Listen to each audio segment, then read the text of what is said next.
いしすぎて天外まとい万象等しく映し削らん円羅経典。 Alright, what is going on, guys? Fools back again, coming at you with the trap banner of the century, the rerun of Lincoln with Tokinada, Halibel, Neliel, and Hikone. Yeah, they're actually running Cfyow World Round 1 again, which I'm actually kind of disappointed in. I was hoping that we can get a rerun of like maybe 3 or 4.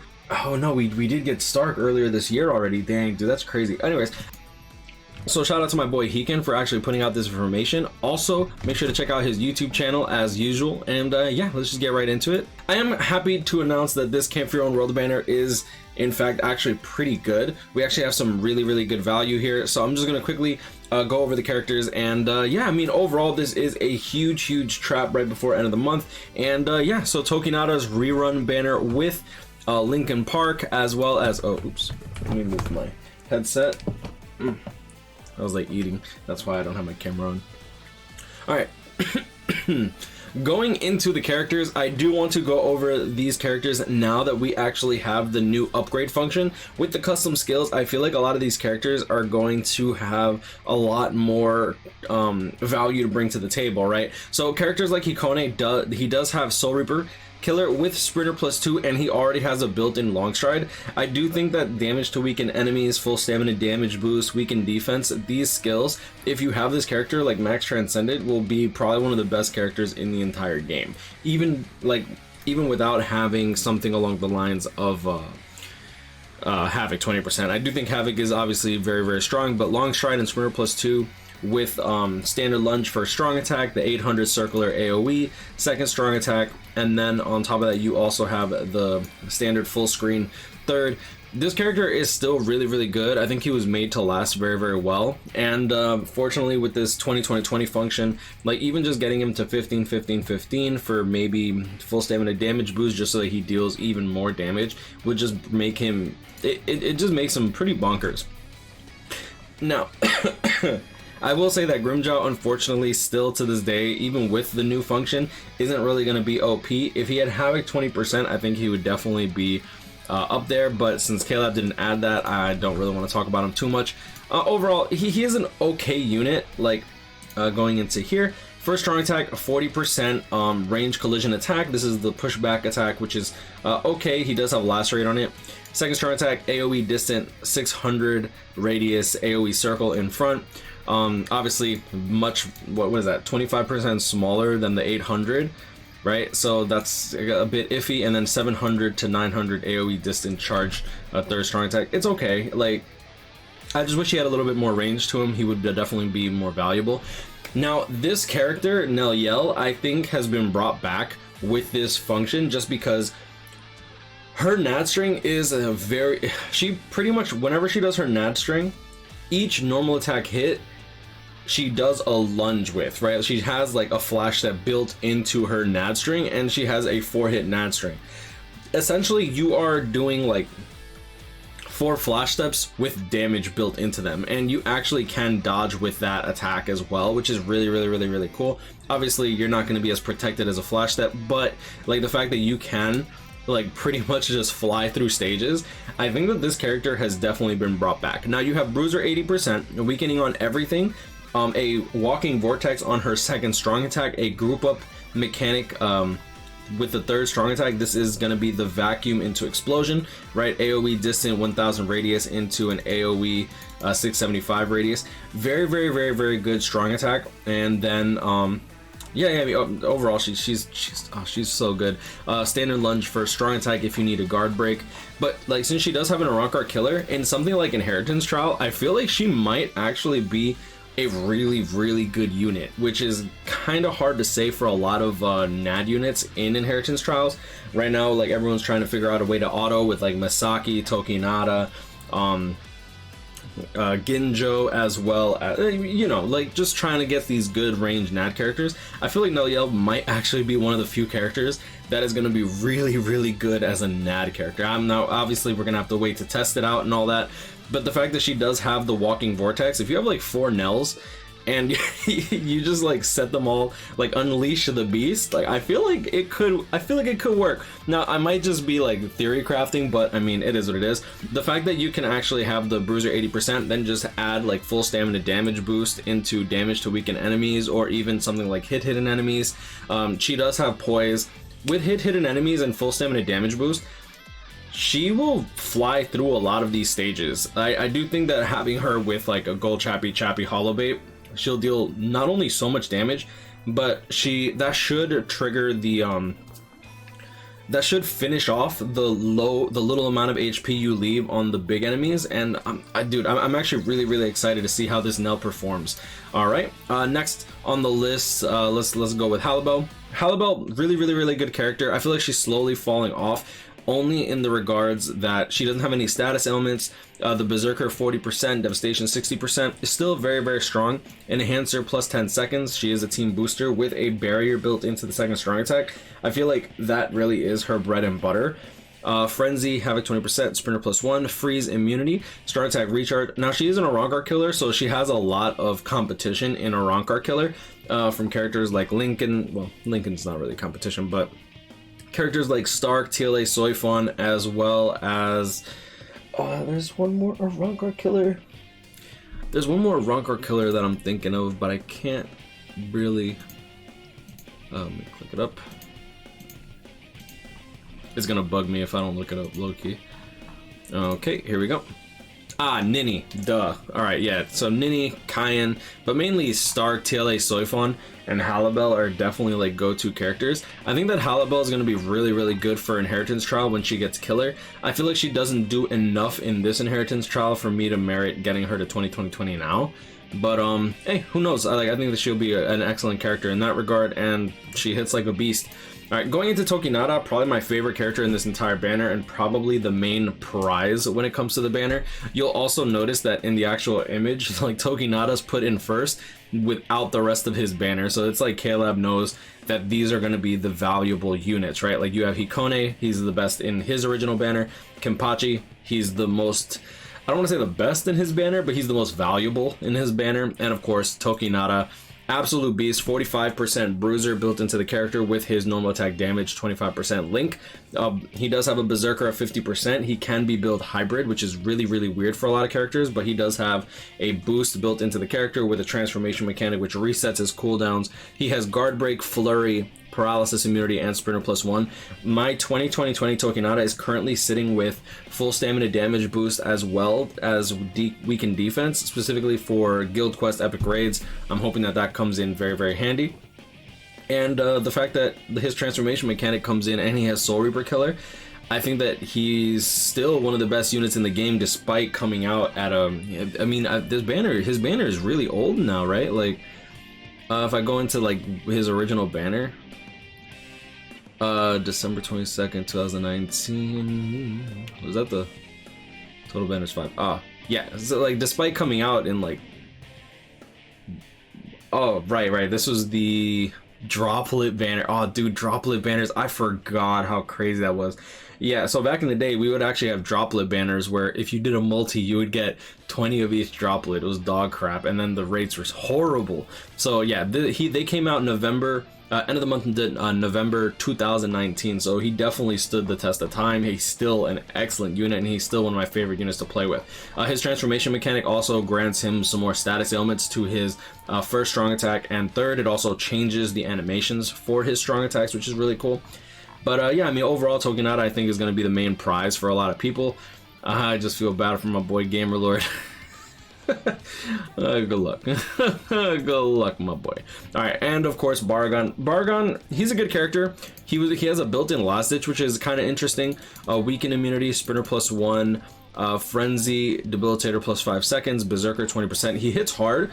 Going into his strong attacks, he has the 2500 length beam for the first strong attack. Pretty good. Well, very good. 625 to 1k with attack. This is going to be the same attack as Tokinada. Boom. Let me go into his attacks real quick. Alright, you'll see here that he has 5 to 9, whereas Baragon has 10 to 18. You'll see that he literally has the same second strong attack as Tokinada. However, it is He has Frenzy, so he gets twice the amount of hits, right? And then his third strong attack, unfortunately, is the 900 radius. I don't feel like the 900 radius third strong attack holds him back immensely, just because his first strong attack is really, really good. He also has an Arankar killer for speed, which there's not really too many of. The only ones I can really think off the top of my head are probably going to be Baz B and... oh, right, the guy said I was asking if he should work on his 5 of 5 Baz B or his 1 of 5 Byakuya, and I was like, to be honest, Byakuya is never a bad character to work on. But when it comes to Arankar killers, like, you only really have Baz B, Baragon, and I guess this Kisuke. And I ain't even gonna lie, 5th anniversary Byakuya kind of bypasses killer. Like, he's so strong, even in guild quest where he's not even like supposed to be in. But yeah, and last but not least, going into these the last banner, Sennosuke. He is a heal barrier unit, best healer in the game, but like the problem with healers right now is they're currently not really all that necessary at all. He does have Havoc 20%, guard break. I don't think he's a bad character. I do give him a lot of crap whenever I see him, just because if you're using Sennosuke, right, why would you just not use 5th anniversary Byakuya? Like, why would you just not use 5th anniversary Byakuya? So 40% range collision, 40% magnification, range collision attack. Not a bad strong attack, does hit pretty hard, especially if you can drag the enemy like across the entire battlefield. Second strong attack is going to be the same attack as Tokinada with the barrier and heal mechanic, which is really good. And then a standard full screen 1200 radius third strong attack.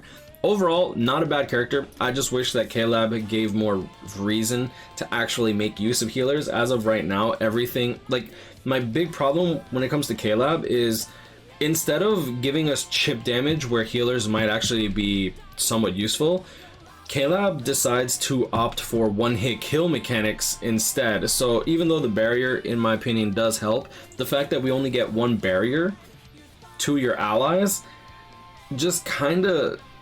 It just becomes kind of irrelevant, because the cooldown on these heal / barrier attacks are what, 40 seconds? If I don't really use them too often, but I'm 90% sure. Yeah, cooldown time is 40 seconds. So even if you run him full strong attack cooldown, you give your allies one barrier every 20 seconds, because usually it's like 50% strong attack recharge, right? And nowadays you are gonna try to run hybrid links, so like strong attack damage and recharge, or maybe even some Senkaizen links, etc. Next, we do have Shunsui. Shunsui is an incredible unit. I personally love this character. I wish he didn't have a no affiliation killer. I really, really would hope that in the future K-Lab starts coming out with more hybrid killers, so like no affiliation Arankar like Nini, no affiliation Soul Reaper like Noel. That would be excellent. But for now, no affiliation killers kind of just for guild quest and some stages in Senkaimon. Berserker 20%, Havoc 20%, Frenzy, those are the notables in my opinion. Damage to lacerated enemies plus 40% with the 20-20-20. Like, getting something like damage to lacerated enemies plus 80% with full stamina damage boost can be really, really, really, really strong. Devastation plus 40%, Frenzy, Sprinter plus 1. His kit is actually really good as well. First strong attack is going to be a standard lunge. Second strong attack is going to be the same. This is going to be the AoE distant to AoE. This is going to be the vacuum that pulls you in and then explodes. Pretty good strong attack. Does lock you into place a little bit. And the third strong attack is going to be the 1170. This is going to be the AoE in front, which takes up a little bit of back range. It has a good bit of back range, but like mainly you can snipe people from across the battlefield with this third strong attack. Really, really, really, really good. So getting a like full stamina damage boost, damage to last rate enemies 40%, weakened defense if he's your main runner in guild quest.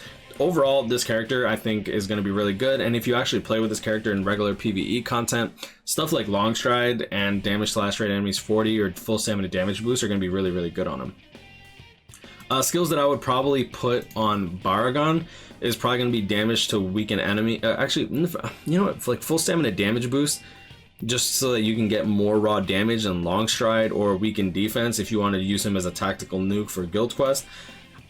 Halibel, I'm personally going to go with long stride full stamina damage boost. I've already talked about Tokinada. Nel, I'm going to go with hidden enemies and full stamina damage boost. Like the fact that her nat string is long stride, it is literally like a long stride normal attack damage hit. It's so good. And last but not least, Kenpachi. I would recommend getting your Kenpachis to 10-10-10. I see a lot of people bringing in their garbage like 0-0-0 Kenpachis into IZ. I understand that he's gonna get carried, but like if you can deal at least a little bit of damage before you go down, would make the runs a bit quicker. So just just a little word of the wise. Bruiser plus 40%. He does have flurry, he does have poise, paralysis immunity, so he's good at autoing the stage for attack scroll. No, he's good for autoing the defense scroll stages. Let me see, devastation 40%, kind of a moot point. But like the only real value of this character is gonna be the speed link slot potions plus 5. The fact that you can just go into rooms and everyone's completely okay with carrying you because like your character just isn't up to snuff. Okay, that was a 30-minute run, but I mean this is full auto, right? Like people are willing to carry my little girl around just because just because of the droplet percent up, and that's the important thing. When you get like these characters where people are willing to carry you, you save a lot of time. You literally join a room and go take care of what you need to take care of in real life, and I think that can be very, very, very important for not even actually, yeah, like for newer players, bro. Someone was asking me, they're like, yo, what should I summon on? And I'm like, yo, dude, if you're a new player and you have a lot of orb sources, then you can make, I mean, well, Lisa's gonna be gone by the time this video is out for too long, right? This banner comes out, leaves tonight. But like getting a character, like say you summon, right? You get Lisa, you get, where's this banner? Say you summon, you get Lisa, you get Ruruka, you get Rukia, and or you get, oh, oops. And you get Kenpachi. You literally can join any IZ, get carried for the most part, because Rukia and Lisa is a little iffy. I feel like a lot of people prefer if just 4x don't auto just clear this runs. But like if you can get like Kenpachi, Ruruka, and then Rukia / Lisa, if you can get all those characters as a new player, you will save a lot of time and you won't actually have to work on accessories for those characters unless you want to, because you can just get carried in IZ. You'll be able to farm a crap ton of potions without any effort. And I think that can be, I personally think it's very, very valuable. And I think that whenever you go to this day, you know, let's check it out. IT is over, so we can actually get a good lay of the land, right? Let's check it out. Random matching. No, I have my camera blacked out. 3x Momo pot, I carry. Momo pulls Mayuri Mashiro Sode, right? And Rich Droplet Zone, please bring this, I'll carry you. 4x Momo runs, fast run bonus or coin drop, at least be useful. I carry Momos, right? Let me see if I can get some of the other ones. Mine only, that'll be Kisuke runs. Ryu probably wants Kenpachi's. Come on, there it is. 4x Kisuke runs. And like, it's, dang, really everyone wants to carry Momo today. That's wild. Anyways, I'm gonna leave it at that. You guys grind on, catch up, stay blessed. I hope this video helps you make a more informed decision. I understand that this banner is gonna make a lot of people go crazy. My recommendation, guys, is just keep an eye out, because end of the month is most likely gonna be Spirits Are Forever With You. I think that's kind of like the general consensus. Caleb's finally dropped promotional material saying that it's gonna drop soon. Drop soon usually means within the next 2 banners, sometimes even the next banner, which is why I wouldn't have been surprised if Spirits Are Forever With You was mid-month, since the first Camp for Your Own World banner, for those that don't know, actually dropped mid-month April. So if you guys were, like, I saw some people wondering, it's like, why do people think that it's going to be mid-month? And that's because April 16, 2019, it was actually when the Hikone banner dropped. So yeah, I'm gonna leave it at that. You guys grind on, catch up, stay blessed. Y'all have a great day. Thank you guys so much for all the support lately. It's been incredibly overwhelming. And yeah, I'll see y'all in the next one. Peace.